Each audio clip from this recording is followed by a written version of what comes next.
This program was close to being shut down. And yet, it went on to destroy nearly 60% of all ground targets hit by US air power in Korea.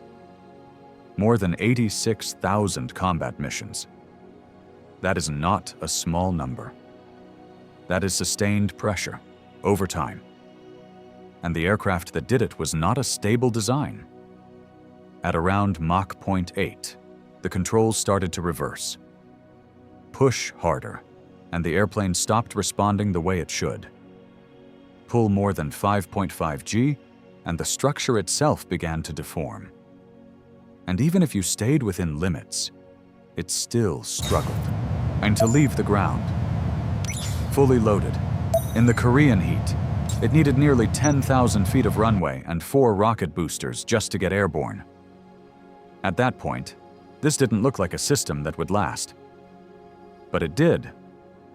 The same aircraft went on to carry tactical nuclear weapons as part of NATO's early deterrence strategy. So this is not a story about a successful design. It didn't start that way. This is a machine that entered service with structural limits, control issues, and performance constraints that were obvious from the beginning. And instead of being replaced immediately, it was kept in the fight. To understand why, you have to stop looking at what it was supposed to do and start looking at what it actually did well. Because that gap is where the real story is. This is the Republic F-84 Thunderjet. September 1944. At that point, the Me-262 was already flying over Europe, faster than almost anything piston-powered fighters could keep up with. And that alone was enough for the United States to realize something simple. They were no longer leading. The requirement came out quickly. A jet fighter for daytime operations, capable of reaching around 600 miles per hour, with enough range to actually fight, and still carrying the familiar firepower of 8.50 caliber machine guns. Not experimental. It had to work. That problem was handed to Alexander. De Kartveli, the engineer behind the P-47 Thunderbolt, a design built around strength, weight, and the ability to absorb punishment more than elegance. And his first instinct was easy to understand. He tried to use what he already had.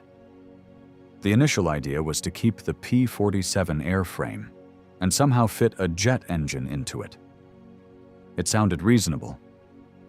It didn't work. That fuselage had been designed for a piston engine with a large and complex supercharger system, and the entire airflow layout simply didn't match what a jet required. The more they tried, the clearer it became. Radar contact, single bogey, this wasn't high a speed, modification problem. Target confirmed. It had to be redesigned from scratch. From that point on, everything changed. And the most important decision came down to something very basic. The type of engine. Many early jets used centrifugal flow engines, which were easier to develop but larger in diameter, forcing the fuselage to expand. Kartveli went the other way. He chose an axial flow engine. The General Electric TG-180, later known as the Allison J-35. But the choice allowed the entire aircraft to shrink around the engine. Air entered through the nose, moved straight through the fuselage, and fed directly into the compressor without complex ducting. From the outside, the aircraft looked almost like a clean tube. Simple. Narrow. Later, pilots gave it a nickname. The Flying Stovepipe. The XP-84 made its first flight in late February 1946 at Muroc.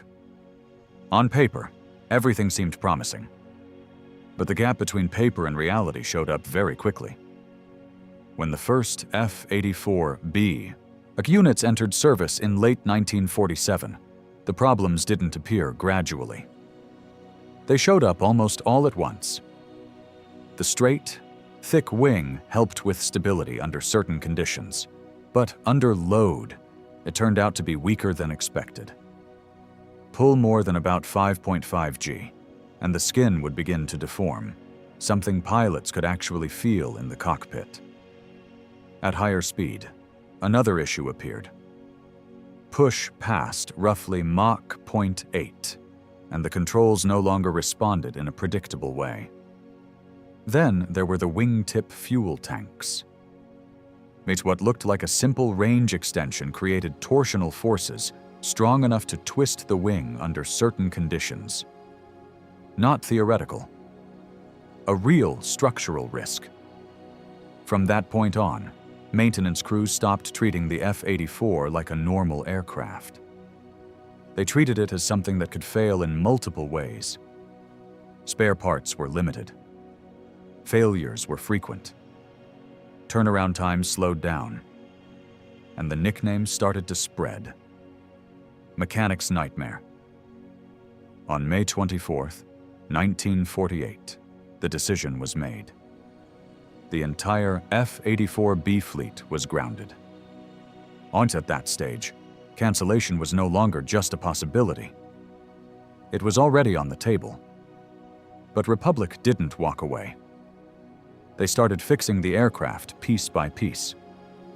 The F-84D introduced reinforced wings, stronger and thicker where it mattered. The engine was upgraded. The fuel system was adjusted to operate more reliably. And then there was a small change that solved a very large problem. Triangular fins were added to the wingtip tanks. They stabilized the airflow, reduced torsional stress, and removed one of the most dangerous weaknesses in the original design. And from that point, the aircraft started to hold together. Not perfect, but stable enough. The next question was simple. If you keep it, what can it actually do? A series of tests followed, including direct comparisons with the F-80, and this is where the perception began to change. It didn't take off fast. That part was obvious. But once in the air, it started to show different strengths. It cruised faster. It climbed higher. It flew farther. And more importantly, it carried more. More fuel. More weapons. And that single factor began to shift the entire conversation. This might not be the fighter they originally wanted, but it was clearly not useless. The US Air Force decided to invest around $8 million to upgrade the fleet. A significant decision at the time. And because of that, a design that was close to being abandoned stayed alive. But survival was only the beginning. What mattered next was how it would actually be used. To understand this aircraft, you don't need to look at everything. Just look at the balance between weight and thrust. The F-84G weighs over 11,000 pounds empty, and once it's loaded for combat, it climbs past 23,000 pounds, which puts it at more than 10 tons before it even leaves the ground. That would already be manageable if the engine could match it. But it doesn't. The Allison J-35 produces around 5,600 pounds of thrust, and that gap between mass and power is what shapes everything that follows, starting from the moment the aircraft begins its takeoff roll.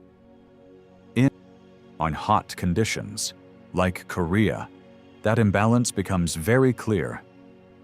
The aircraft needs close to 10,000 feet of runway, and even with that distance, pilots often rely on 2 to 4 Ratto bottles, each adding roughly 1,000 pounds of thrust for about 14 seconds, just to push it through the most critical phase.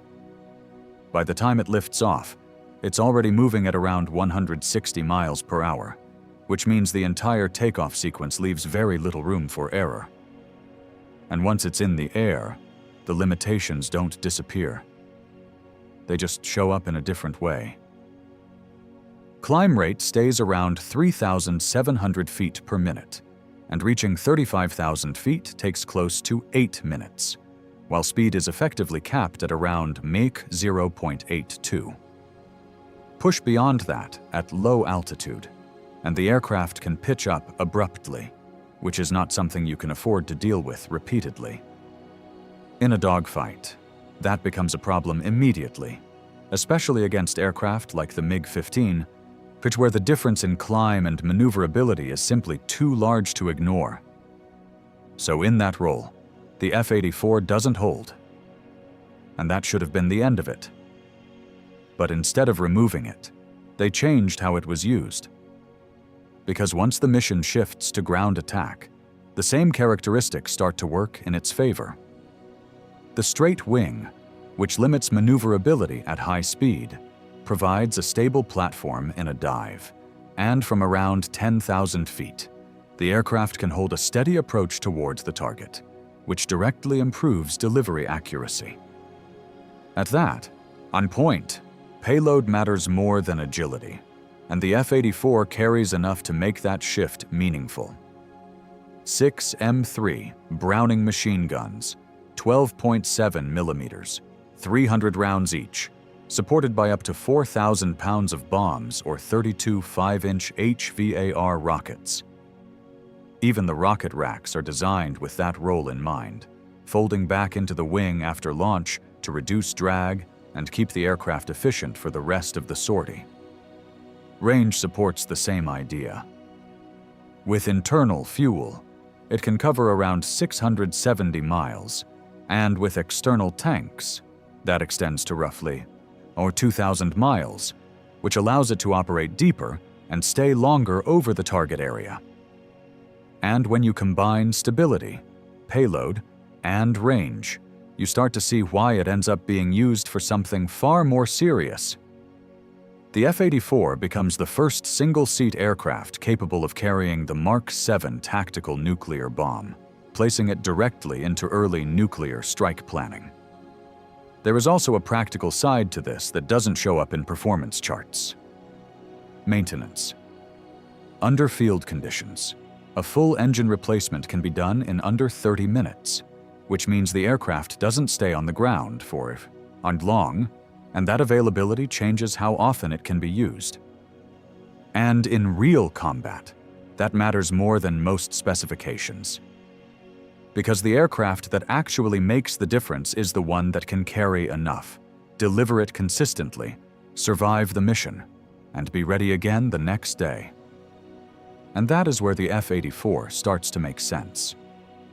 Not as a fighter in the traditional sense, but as a system built to deliver force onto the ground, over and over again.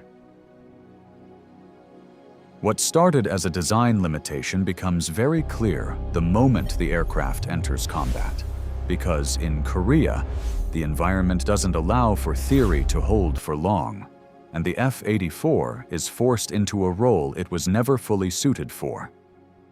When the 27th Fighter Escort Group arrives in December 1950 with the F-84E, the plan is straightforward. Escort B-29 bombers along the Chinese border, hold altitude, protect the formation, and rely on numbers to get the job done. That plan collapses almost immediately once the MiG-15 shows up. The difference isn't subtle. The MiG climbs faster, accelerates harder, and turns tighter, and at altitude, that gap leaves the F-84 with very few options because it cannot follow, cannot reposition quickly enough, and cannot dictate the fight. At that point, the decision is not about improving performance. It's about changing the role. Air superiority shifts to the F-86, and the F-84 is pushed down into ground attack, not as a secondary option, but as a necessity. And that shift changes everything. Because once the aircraft is no longer trying to win in the air, the same characteristics that limited it begin to work in its favor. And instead of chasing targets, it becomes a platform that arrives, lines up, and delivers. Over time, that consistency starts to show up in the numbers. Across the Korean War, the F-84 flies more than 86,408 sorties, drops over 55,586 tons of bombs, more than 6,100 tons of napalm, and fires over 22,000 rockets, accounting for roughly 60% of all ground targets destroyed by US or S air power. Not because it dominates, because it keeps coming back. That pattern becomes even clearer in June 1952 during the attack on the Suiho hydroelectric complex, a heavily defended target on the Yalu River, where 84 F-84s push through dense air defenses, deliver their payload, and reduce around 90% of the facility's generating capacity. The effect is immediate and measurable. North Korea loses its primary power source for weeks. Industrial output drops, and even parts of northeastern China see a reduction of roughly 23% in their electrical grid. At that point, the limitation is no longer in question. You can deny the F-84 at altitude. You cannot stop it from hitting the ground. And that comes down to something less visible than speed or climb rate. Durability. The aircraft is built to take damage and continue flying, and there are cases that make that very clear, including one from the 27th Group, where an F-84 takes a direct hit from a 37mm anti-aircraft round, tearing a large hole through the wing, severing fuel lines, damaging internal systems, and still making it back to base. That changes how pilots fly the aircraft. They stay on target longer. They accept higher risk. They finish the attack before pulling away. And in certain situations, that tolerance even allows the aircraft to survive maneuvers that would normally be catastrophic, including one instance where an F-84 pilot, pursued at low altitude by a MiG-15, forces the aircraft beyond its normal limits, triggering a violent pitch-up, an unstable and unpredictable motion that the MiG, following too closely, fails to react to in time, resulting in a ground impact. The F-84 is heavily stressed. The airframe is warped, but it holds together, and it brings the pilot back.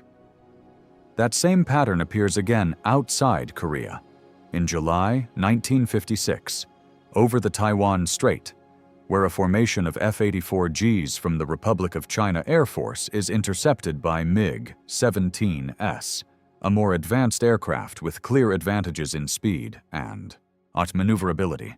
And yet the outcome doesn't follow the expected pattern, because through controlled maneuvering and precise fire, Lieutenant Ouyang Yi-fen manages to shoot down 2 MiG-17S and damage 2 more, while the entire formation returns without loss.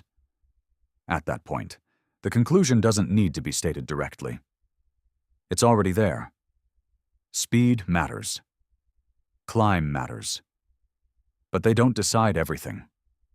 What matters more is whether the aircraft can hold its line, deliver consistently, absorb damage, and stay in the fight long enough to matter. And in that environment, the F-84 does exactly that. Not by outperforming everything around it, but by doing the same job, over and over again, without breaking. When the fighting in Korea begins to slow down, the role of the F-84 doesn't end. It shifts again, and this time the environment is very different, because the focus is no longer on battlefield support, but on deterrence, on what happens if the next war is not limited. In early 1950s Europe, the question is no longer how to win a local engagement, but how to stop a large-scale advance, and that changes how aircraft are used, including the F-84. By 1952, the F-84G is assigned a new role within the 20th Fighter Wing in the United Kingdom, and it becomes the first single-seat aircraft capable of carrying a tactical nuclear weapon, specifically the Mark 7. That weapon weighs around 1,680 pounds, with a variable yield reaching up to 61 kilotons, several times more powerful than the bomb used at Hiroshima, and integrating it into a relatively small aircraft requires modifications that go beyond simple mounting, including a folding ventral fin to maintain ground clearance before takeoff. From that point, the aircraft is no longer just a strike platform. It becomes part of a system. Pilots are placed on constant readiness under what is known as Victor Alert, sleeping next to fully armed aircraft, expected to be airborne within 15 minutes if required. But with the mission profile already understood. Low altitude, high speed, direct approach. And that leads to a problem that cannot be ignored. How do you deliver a nuclear weapon at low altitude and survive the blast? The answer is not elegant. It is procedural. Using the low-altitude bombing system, or LABS, the pilot approaches the target at around 500 miles per hour, at very low altitude, then pulls the aircraft sharply upward at a precise point, generating high G forces, while the system releases the weapon into a ballistic arc, sending it forward and upward, as the aircraft continues into a half-loop and exits in the opposite direction. It works on paper. In practice, it is a narrow margin. At the same time, another capability begins to appear. Range. The F-84G becomes one of the first fighters equipped with in-flight refueling, with a probe integrated into the wing, and in August 1953, a group of 17 aircraft completes a transatlantic flight of approximately 4,485 miles, moving from the United States to the United Kingdom without stopping. Or that flight is not just a demonstration. It changes how the aircraft is perceived. Because now, it is no longer limited by distance in the same way. And that opens the door to something else. Experimentation. The F-84 becomes a test platform for ideas that only make sense under extreme assumptions, including zero-length launch systems, where the aircraft is mounted on a mobile launcher and fired into the air using rocket assistance, eliminating the need for a runway in case forward bases are destroyed. Other projects go further. Under the FICON concept, F-84s are carried by larger bombers like the B-29 or IB-36, attached externally and released closer to the target area, extending their reach even deeper.